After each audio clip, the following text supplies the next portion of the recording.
नमस्कार, मैं हूं आपके साथ आशा सरमाल। आप देख रहे हैं रिपोर्टर। और रिपोर्टर में आज सबसे पहले हम बात करेंगे गतिरोध को लेकर, क्योंकि गुपकार गठबंधन के अंदर लगातार गतिरोध जो है वो देखा जा रहा है। जाहिर तौर पर गतिरोध को कम करने के लिए महबूबा मुफ्ती ने भी कमान संभाली और उसके बाद डॉक्टर फारूक अब्दुल्ला भी मैदान में कूद गए। लेकिन धीरे धीरे जहां पर ये सारा गतिरोध खत्म होना चाहिए था, हल होना चाहिए था, दिन ब दिन बढ़ता जा रहा है। यानी कि तनातनी का माहौल जो है वो गठबंधन के अंदर देखा जा रहा है। गुपकार डिक्लेरेशन जो एक बहुत बड़ा महागठबंधन बनकर सामने आया था और जाहिर तौर पर एकजुट होने की भी बात कही गई थी, लेकिन अब सीटों के बंटवारे को लेकर मतभेद जो है वो दिन ब दिन पनपता जा रहा है और ज्यादा बढ़ता हुआ दिख रहा है।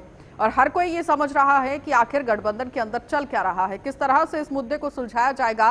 क्या सीटें नेशनल कॉन्फ्रेंस के पास ही ज्यादा रहेंगी या फिर पीडीपी भी इसमें अपना जो काम है वो करती हुई नजर आएगी। क्योंकि जाहिर तौर पर अगर हम मुजफ्फर बेग की बात करें तो उन्होंने तो पार्टी से किनारा कर दिया, लेकिन नेशनल कॉन्फ्रेंस आज भी अपने मैदान में डटी हुई है और जाहिर तौर पर इस पर काम करती हुई नजर आ रही है।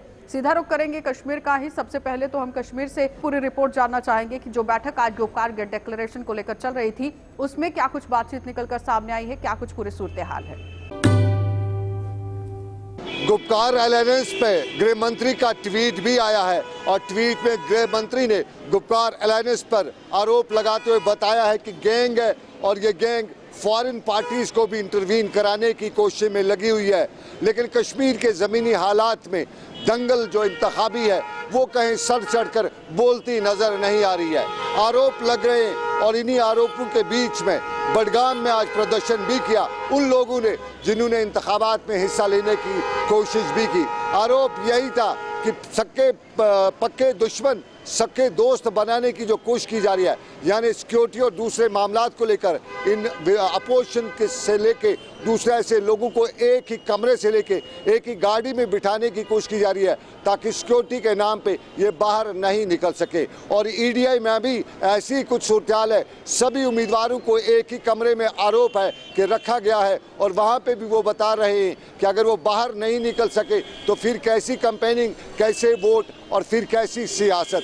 और इसी सियासत के बीच में गुपकार अलायंस जहां ज़मीनी सतह पे वो सब कुछ करती हुई नज़र नहीं आ रही है जिसके लिए अलायंस बना है, तमाम सियासी पार्टियों और गुपकार अलायंस से जुड़े लोग बता रहे हैं कि कुछ ज़मीनी मजबूरियां भी होती हैं और इन मजबूरी में सबसे बड़ा मुद्दा यही है कि ऐसे लोग चुनाव में ना आ पाएँ जिनकी कोई पहुँच नहीं, जिनकी कोई छवि नहीं, जो कश्मीर विरोधी हैं बकौल गुपकार अलायंस के, जो बीजेपी के एजेंट हैं। अब देखना यह है कि ऊपर से बना अलायंस ज़मीनी सतह पे कितना काम होता है, कितना कामयाब होता है, ये वक्त ही बताएगा। लेकिन फिलहाल गुपकार अलायंस से लेके सभी मामलात में अभी तक ओसी नजर आती है। खान मुदस्सिर और खान एजाज के साथ सनम एजाज, श्रीनगर, कश्मीर।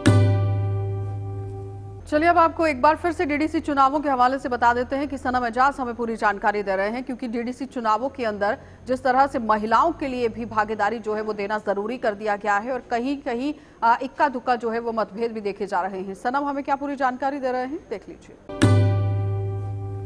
सर, मैं रफ़ियाबाद से हूँ, डंगी वजह से।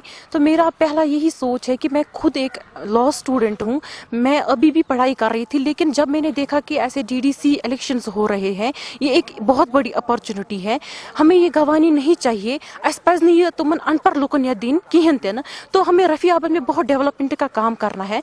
मैं अपने रफ़ियाबाद एरिया के सारे लोगों से अपील करती हूँ कि वो वोट अपना कास्ट करें। मैं किसी पार्टी से बिलोंग नहीं करती हूँ, मैं इंडिपेंडेंट हूँ। मैं आई हूँ अपने बेसिस पे, मैं चाहती हूँ जो आम लोग हैं, वो आम पब्लिक है, वो मुझे वोट कास्ट करके हम अपने रफ़ियाबाद को बेहतर कर सकते हैं। जी, मेहनत तो शुरू करनी है अब कल से ही, बस निशान का ही वेट कर रहे थे। बस कल से हमने मेहनत ही शुरू करनी है, घर घर जाके लोगों के देखने हैं मसाइल क्या है। इतने मतलब जो पढ़े लिखी यूथ है, मैं खुद एक पढ़ी लिखी लड़की हूँ, एमकॉम BEd हूँ, लेकिन अभी तक कोई हमें जॉब वगैरह का कुछ मिला नहीं है। तभी मैं इस फील्ड में आई हूँ कि मैं भी कुछ लोगों की मदद कर सकूँ, उनके घर में जाके देख सकूँ आखिर मसाइल क्या है। बहुत सारी लोगों की बातें सुनी है, ये सुना है, वो सुना है, लेकिन पूरा अभी कुछ भी नहीं हुआ है। तो हमें भी बहुत ज़्यादा स्ट्रगल करना है और जो भी लोगों के साथ वादे किए जाएंगे वो बिल्कुल सच्चे ही किए जाएंगे। ऐसा नहीं किया जाएगा कि बस वादे कस्में वोट लेने के लिए, तो उसके बाद कोई किसी को जानता नहीं है, लेकिन हम उनके वादे ये सब कुछ, ये उनकी जो प्रॉब्लम्स है वो पूरी करने की कोशिश करेंगे। इंतखाबी महाज पर जम्मू कश्मीर में दौड़ बड़ी लगी हुई है।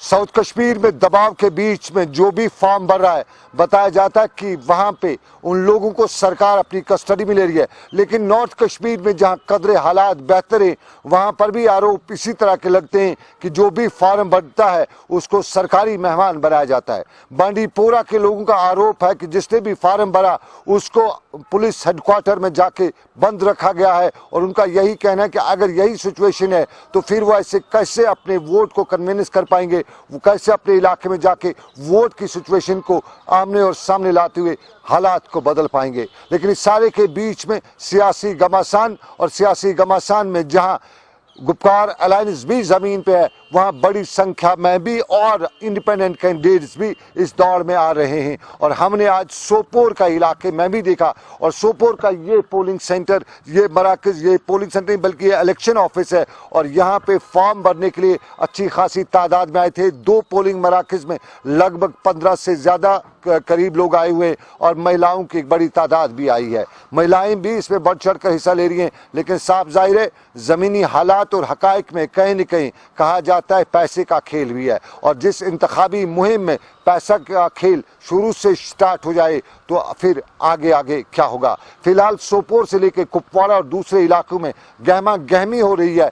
हालात जो हैं मोमेंटम पकड़ रहे हैं, इलेक्शन प्रोसेस मोमेंटम पकड़ रही है, लेकिन फिर भी बहुत सी जगहों से खदशात का इजहार करते हुए सरकार पर ही इल्ज़ाम लगाए जाते हैं कि सरकार ही कहीं न कहीं इन इंतखाबात में रोड़े अटका रही है, और ख़ास तौर पे जिसको जो फॉर्म भरता है उसको जो पुलिस प्रोटेक्शन में रखा जाता है। कहा जाता है कि पुलिस प्रोटेक्शन सिर्फ बहाना है, असल में सरकार कोशिश करती है कि वो अपने इलाकों में जाके अपने लोगों से मिल ना सकें। मोहम्मद यूनुस के साथ सनम एजाज, सोपोर कश्मीर। चलिए उसके साथ ही आपको लिए चलेंगे इरफान फाजिल के पास, क्योंकि शहर श्रीनगर से इरफान फाजिल हमें रिपोर्ट दे रहे हैं। क्योंकि टूरिज्म के लिहाज से अगर हम बात करें तो ज्यादातर टूरिज्म को बढ़ावा देने के लिए लोग अब उत्सुक दिख रहे हैं। टूरिज्म डिपार्टमेंट तो काम करता हुआ दिख रहा है, लेकिन जमीनी सतह पर उसके काम का कितना लाभ है ये जानना बहुत जरूरी है। इमाम के साथ खास बातचीत हुई है इरफान की, देख लीजिए। गुलमर्ग की सैर और साथ ही साथ बात करें जीडीए को लेकर, हमारे साथ इस वक्त सीईओ इनाम साहब है। आपका वेलकम है सर गुलिस्तान न्यूज़ में। सर क्या लग रहा है आपको? कोविड भी है मगर साथ साथ एसओपी गाइडलाइंस को लेकर हमने देखा काफ़ी टूरिस्ट जो है दोबारा से गुलमर्ग आए हैं। क्या मैसेज होगी आपकी तरफ से? माशाल्लाह आपको पता है कि हालांकि हालात ठीक नहीं है, एसओपी ऑलमोस्ट हर कोई अडॉप्ट करता है। हमारी यही कोशिश रही है कि ज़्यादा से ज़्यादा जो टूरिस्ट यहाँ विज़िट करें और एंजॉय करें। आप खुद भी देख रहे हैं हमारे अरेंजमेंट्स कैसे हैं, रोड क्लियर है, हालांकि बर्फ़ पड़ी है, इलेक्ट्रिसिटी बाज़ाब्ता यहाँ पर रिस्टोर हुई है और लोग एंजॉय कर रहे हैं। और हम कोशिश यही हमारी रहेगी कि जितनी भी हमारी फैसिलिटीज़ है हम उनको फैसिलिटेट करेंगे ताकि यहाँ पे जितने टूरिस्ट आ सकते हैं आएंगे इंशाल्लाह। सर हर साल हम देखते हैं कि रास्ता जब थोड़ा सा ख़राब हो जाता है तो कहीं कहीं से ये भी लोग कहते हैं कि प्रॉपरली रोड्स को मेंटेन नहीं किया गया। इस साल कुछ इनिशिएटिव्स या स्नो क्लियरेंस स्पेशल कुछ मशीन्स मंगवाई गई? बाज़ाब्ता हमारे से एक्चुअली लेफ्टिनेंट गवर्नर साहब, चीफ सेक्रेटरी साहब, डिविजनल कमिश्नर साहब और हमारे एडवाइज़र खास और बसीर खान साहब बाज़ाब्ता उन्होंने इंस्ट्रक्शंस दे दी है। मशीनरी 24/7 यहाँ पे चल रही है, हमारी अपनी मशीनरी, मैकेनिकल इंजीनियरिंग डिपार्टमेंट भी वो भी कर रहे हैं। और आप खुद भी देख रहे हैं, आप शायद टंगमर से आए होंगे, यहाँ पे सारा रोड क्लियर है, किसी जगह पे कोई प्रॉब्लम नहीं। बाकी हमारे हॉस्पिटल वहाँ पे भी हमने कोई अगर इमरजेंसी हो जाएगी तो इंशाल्लाह हम वो भी मीट आउट करेंगे, किसी को कोई प्रॉब्लम नहीं। हर साल हमने देखा कि न्यू ईयर का हो या क्रिसमस का टाइम हो, कोई ना कोई सेलिब्रेशन होती है। इस साल कुछ इंशाल्लाह हमें 2-3 मीटिंग्स हुई, एडवाइज़र साहब, हमें गवर्नर साहब सारे कीन है कि इंशाल्लाह यहाँ पे इस साल हम अच्छी तरह सेलिब्रेट करेंगे। और ख़ास तौर पर जो गवर्नमेंट ने इंडिया ने खेलो इंडिया का जो अनाउंसमेंट किया, इसके लिए हम प्रिपेयर्ड है, तैयार है इंशाल्लाह। लेकिन हालात ही ठीक रहने हो जाएंगे इंशाल्लाह, यहाँ सारे लोग आ जाएंगे। Thank you. चलिए अब आपको बड़गाम जिले की भी सैर करा देते हैं, क्योंकि बड़गाम से भी अशरफ डार ने हमें खास रिपोर्ट पेश की है। क्या कुछ वो पूरी जानकारी दे रहे हैं वो जान लेते हैं, क्योंकि बड़गाम के अंदर भी जमीनी सतह पर क्या कुछ चल रहा है, ग्रीवेंसेस को लेकर क्या कुछ चल रहा है, डीडीसी चुनावों को लेकर क्या कुछ चल रहा है, किस हवाले से रिपोर्ट यहाँ पर अशरफ दे रहे हैं, देखिए। हम एक ही होटल में रखे हैं और एक ही गाड़ी में हमें बोलते हैं कि आप कैंपेन के लिए चले जाओ, लेकिन आप देख लिए इस वक्त कौन सा टाइम है। हम पांच एक दूसरे के मुखालिफ हैं। ये हमें समझ नहीं आता कि हमें पांचों को क्यों इकट्ठे किया है। ये कोई साजिश चल रही है, हमें होटलों में बंद रखा है और आगे कैंपेन चल रही है। बाकी जो मुझे बोलना था वो मुझे इस दोस्त ने पहले ही आप लोगों को कह दिया। बाकी बस सलाम वालेकुम। चलिए अब रुक कर लेते हैं लद्दाख का, क्योंकि लद्दाख के अंदर की अगर हम बात करें, क्योंकि लद्दाख यूटी में अब किस तरह से जोर शोर से राज्य के दर्जे की मांग यहां पर उठाई गई है। कारगिल डेमोक्रेटिक अलायंस के द्वारा राज्य के दर्जे की मांग यहां पर उठाई गई है। इसाक से पहले पूरी जानकारी ले लेते हैं, क्योंकि इसाक लगातार वहां पर मुआयना कर रहे हैं, ग्राउंड पर पहुंचे हुए हैं, लोगों से वो बार बार रूबरू हो रहे हैं। जानकारी दीजिए। यूनियन टेरिटरी लद्दाख के दोनों जिलों में लोगों के इश्यूज को हुक्काम बाला तक पहुंचाने के लिए तंजीमें बनाया है, अलायंस बनाया है। लेह के अंदर एपेक्स बॉडी बना है जो लद्दाख को 6 शेड्यूल की मांग कर रहे हैं। वहीं कारगिल की बात करें, कारगिल के अंदर कारगिल डेमोक्रेटिक अलायंस बना है जो लद्दाख को अलग से सेपरेट स्टेट की मांग कर रहे हैं और साथ ही साथ रिस्टोरेशन ऑफ स्टेटहुड की मांग कर रहे हैं। वहीं कारगिल डेमोक्रेटिक अलायंस की जानिब से आज एक प्रेस कॉन्फ्रेंस रखा है। ये प्रेस कॉन्फ्रेंस बहुत ही अहम है, क्योंकि इस प्रेस कॉन्फ्रेंस के बाद ये जानने को मिलेगा कि आखिर कारगिल डेमोक्रेटिक अलायंस का आने वाले वक्त में किस तरह की स्थिति रहेगी और आने वाले वक्त में कौन कौन से अहम मुद्दों को लेके, जो इनके बेसिक मुद्दे हैं, और कौन कौन से अहम मुद्दों को लेके गवर्नमेंट के सामने अपने इश्यूज रखेंगे। और साथ ही साथ एक रिजोल्यूशन भी पास किया है। वो रिजोल्यूशन आखिर क्या है वो आज के इस प्रेस कॉन्फ्रेंस के बाद देखने को मिलेगा। लेकिन यह बताना ये जरूरी है कि आने वाले वक्त में कारगिल डेमोक्रेटिक अलायंस और एपेक्स बॉडी दोनों को एक प्लेटफॉर्म पे आके मुलाकात करके बातचीत करना है और उस बातचीत का क्या फैसला होगा, क्या दोनों का अलग अलग पॉइंट ऑफ व्यू रहेगा या अलग अलग पॉइंट ऑफ व्यू के साथ दोनों किसी पॉइंट पे एक होता है, ये आने वाले वक्त में देखने वाली बात है। मोहम्मद साक, लद्दाख। चलिए अब आपको जिला सांबा लिए चलेंगे और जिला सांबा से भी ऋषि खजूरिया हमें क्या कुछ जानकारी दे रहे हैं, देख लीजिए। मैं इस समय सांबा ब्लॉक की पंचायत कहली मंडी में मौजूद हूं और जिस जगह पर मैं इस समय खड़ा हूं ये है वार्ड नंबर 2 चकमंगा इलाका, जो नेशनल हाईवे के बिल्कुल साथ लगता इलाका है, लेकिन ये पंचायत में काउंट होता है। और शहर के साथ लगती इस पंचायत में पानी को लेकर काफी हालात जो वो खराब हैं। वार्ड नंबर 2 चकमंगा इलाके में यहाँ पर पानी की पाइपलाइन अभी तक नहीं बिछी हुई है। और हम एक तरफ बात करते हैं कि जिस तरह से प्रधानमंत्री जी ने कहा है कि 2022 तक हर घर में नल होगा, तो यहाँ के लोगों को पानी को लेकर क्या दिक्कतें पेश आ रही हैं, इनसे जानने का प्रयास करते हैं। क्या नाम है आपका? मेरा नाम कमलेश है। पानी को लेकर कितनी दिक्कतें आपको आ रही हैं? ऋषि जी, पहले मैं सबसे आपका धन्यवाद करना चाहूंगी कि आज आप हमारी प्रॉब्लम सुनने जहाँ आए हो। इससे पहले हमारी प्रॉब्लम सुनने कभी कोई नहीं आया जहाँ। तो हमें इधर पानी की बहुत ज़्यादा प्रॉब्लम है कि आज 3 दिन लाइट बंद थी। जैसे मौसम ख़राब था तो 3 दिन लाइट बंद थी। 3 दिन से हम पानी से इतने परेशान थे कि कभी उस फैक्ट्री में जाओ, कभी उस फैक्ट्री में जाओ, ऐसे मारे फिरे थे। घर में पानी एक बूंद नहीं था। एक बाल्टी से हमने 3 दिन जैसे तैसे निकाले, वो हमें पता है और किसी को नहीं पता है। और मैं प्रधानमंत्री जी से ये अपील करना चाहती हूँ कि हमारी पानी की जो सुविधा है वो जल्दी से जल्दी की जाए, प्रबंध हमारा पानी का। इधर बहुत देर से हमें परेशानी है, 10-15 साल से बिल्कुल भी कोई पानी नहीं है। जो भी महिलाएं हैं बाल्टी उठा के कभी कुएं पे जाती हैं, कभी फैक्ट्रियों में जाती हैं, ऐसे ही हम दर्द भर पानी के लिए होते हैं। तो क्या आपने किसी नुमाइंदे से बात की है? जिस तरह से आपके यहाँ पे सरपंच भी आपके साथ भी खड़े हैं, इनसे बात की है, कोई हल हो पाया इसका आज तक मुसीबत का? हमने सरपंच साहब से भी कितनी बार बात की है, तो ये भी बोलते हैं कि अभी नया ट्यूबवेल बना है, वहाँ से हम आपको गवर्नमेंट से अपील करेंगे तो आपको नई पाइपें जो है लगवा के देंगे, पानी की सुविधा करेंगे। लेकिन अभी तक इन्होंने भी कुछ नहीं किया है। लेकिन मैं यही जानना चाहूंगा कि अगर कोई फंक्शन या कुछ इस तरह का कोई त्योहार ही आ जाते तो उस समय पानी को लेकर कितनी दिक्कतें पेश आती वहाँ, तब तो पानी की काफी ज्यादा जरूरत होती है। सर, हम पानी के टैंकर बाहर से मंगवाते हैं। शादी होगी, फंक्शन होगा तो पानी के टैंकर बाहर से मंगवाएंगे, तब हम अपना कोई भी जो मसला हल करते हैं। विभाग की तरफ से किसी तरह की कोई मदद नहीं? नहीं सर जी, बिल्कुल नहीं। आपसे जानना चाहूँगा, इस तरह से आप यहाँ के सरपंच हैं, तो कितनी दिक्कतें यहाँ के लोगों को पेश आ रही है और आपको भी गुस्सा कहीं ना कहीं फेस करना पड़ता होगा लोगों का कि यहाँ आज तक पानी की सुविधा विभाग नहीं दे पाया है? देखिए, कैली मंडी पंचायत का वार्ड नंबर 2 है ये, और सबसे बड़ी बात ये है कि सांबा नेशनल हाईवे के साथ में लगता हुआ ये मोहल्ला है, ये एससी मोहल्ला है, ज़्यादा मैक्सिमम घर यहाँ पे एससी मोहल्ले लोग रहते हैं। लेकिन विभाग की तरफ से या डिस्ट्रिक्ट एडमिनिस्ट्रेशन सांबा की तरफ से कभी भी इन लोगों की तरफ ध्यान नहीं दिया गया है। यहाँ पे भी जो भी प्रोग्राम, चाहे वो बैक टू विलेज प्रोग्राम लगा लीजिए, चाहे कोई डिस्ट्रिक्ट एडमिनिस्ट्रेशन की कोई मीटिंग लगा लीजिए, वहां पे हर बार हमने इसके लिए बात रखी है कि इन लोगों को पाइपलाइन जो है वो बिछाकर दी जाए, लेकिन आज तक किसी ने भी इसके ऊपर संज्ञान नहीं लिया। जब हम हमारे जेई हैं यहाँ पे विकास गुप्ता जी, उनको कभी फोन करते हैं कि पानी नहीं है, पानी की टंकी भेज दो, तो उनको तो फुर्सत ही नहीं होती है। उनका सीधा कहना होता है कि पहले हमने जो तमीरदार लोग हैं उनके यहाँ पे पानी फेंकना है, बाद में इन लोगों का नंबर आएगा। तो प्रधानमंत्री जी ने जो अपना एक पंचायतों को सशक्त कराने का जो फैसला लिया है और हमारे पंचायतों को जो 21 डिपार्टमेंट दिए हैं, वे इसके ऊपर बिल्कुल भी खरा नहीं उतर रहे। इसका जीता जाता उदाहरण ये वार्ड नंबर 2 कैली मंडी पंचायत का मोहल्ला मैं आपको दिखा रहा हूं। इन लोगों के यहाँ पे पाइपलाइन ही नहीं है, लोग मजबूर हैं तालाब में, कुएं में, और हमारे बसंतर दरिया है साथ में, वहां से पानी पीने के लिए यहाँ पे पानी का कोई सोर्स नहीं है।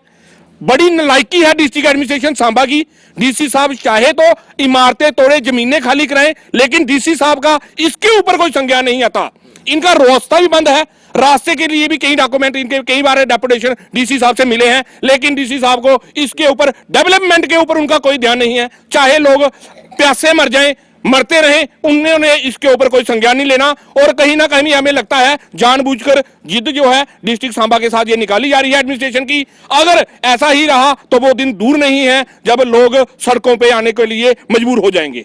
चलिए, बिल्कुल सही कहा। यहाँ पर अगर पानी एक दिन किसी को ना मिले तो हालत क्या हो जाती है इंसान की। यहाँ पर तो पाइपलाइन ही नहीं बिछी हुई है और किस तरह से ये अपना पानी का जरिया बनाते हैं, दूर दूर तक ये पानी लेने के लिए जाते हैं और फिर 1-2 बाल्टी इनको पानी मिल पाता है। और उस पानी का भी काफ़ी सोच समझकर इनको इस्तेमाल करना पड़ता है, क्योंकि पता नहीं होता कि अगली बार वहाँ पर पानी लेने जाएंगे तो पानी मिलेगा या नहीं मिलेगा। तो ये हालत है जम्मू पठानकोट राष्ट्रीय राजमार्ग सांबा के साथ लगती पंचायत कहली मंडी के इस वार्ड नंबर 2 चकमंगा की। तो यहाँ पर पानी की व्यवस्था आज तक जो जल शक्ति विभाग है वो नहीं कर पाया है।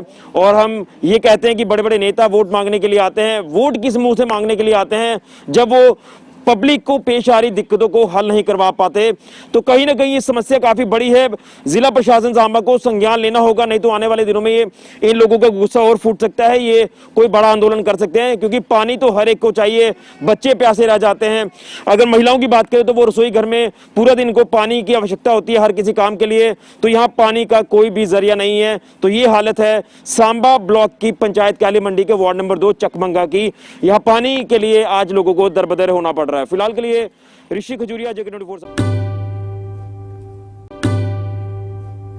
के अंदर रॉन्ग पार्किंग की वजह से लोगों को काफ़ी परेशानियों का सामना करना पड़ रहा है। आप मेरे ठीक पीछे देख सकते हैं कि पहले लोग सड़कों पे गाड़ियां लगाते थे, रॉन्ग पार्किंग करते थे, मगर अब फुटपाथ पे कब्जा जमाना स्टार्ट हो गए हैं और ये गाड़ियां PHE ऑफिस के बाहर लगाई गई हैं। और ये बताया जाता है कि PHE के कुछ लोग हैं जो यहाँ पे काम करते हैं और पार्किंग जो है फुटपाथ पे करते हैं। और यहीं पे आपको ऐसा दिखने को नहीं मिलेगा।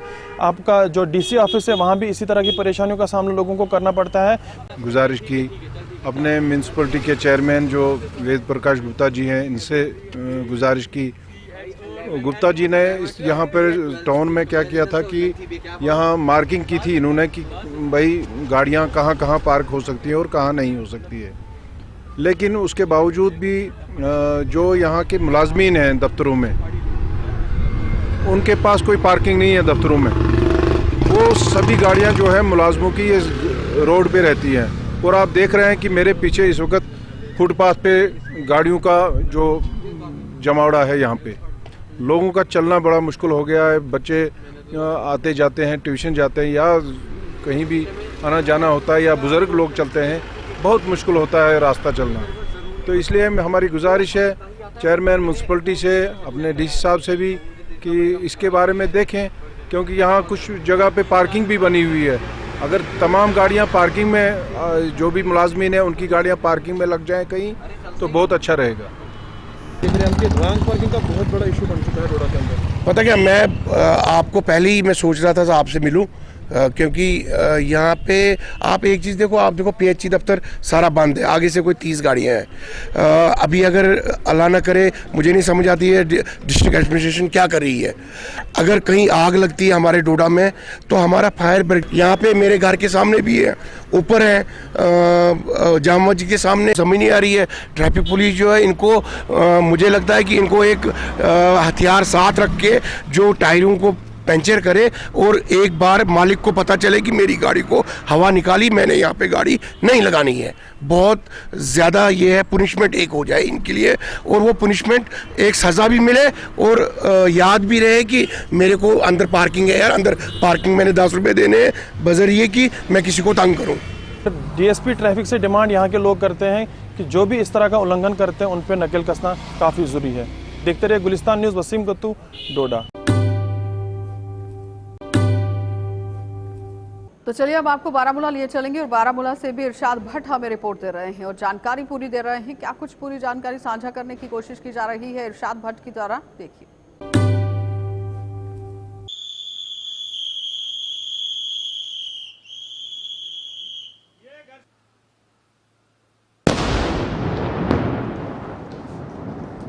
आप देख सकते हैं इस वक्त लाइन ऑफ कंट्रोल पे जो है सिचुएशन नाजुक बनी हुई है। इसके साथ साथ यहाँ पे जो पाकिस्तान की जानिब से जो शेल्स गए, हालांकि इनको जो है अभी तक डिफ्यूज़ नहीं किया गया। अभी थोड़ी देर के बाद इन शेल्स को जो है डिफ्यूज़ करेंगे। आप एक्सक्लूसिव विजुअल्स आप देख सकते हैं यहाँ पे कमल कोट सेक्टर से। हालांकि मैं आपको बता दे चलूँ, इस वक्त आप देख सकते हैं यहाँ पे जो फ़ौज आई और इसके साथ साथ जम्मू कश्मीर पुलिस, इन्होंने का तौर पे जो है यहाँ पे जो है इन शेल्स को अभी थोड़ी देर के बाद ये डिफ्यूज़ करेंगे। मुश्ताक लोन के साथ मैं इरशाद भट्ट, LOC OD।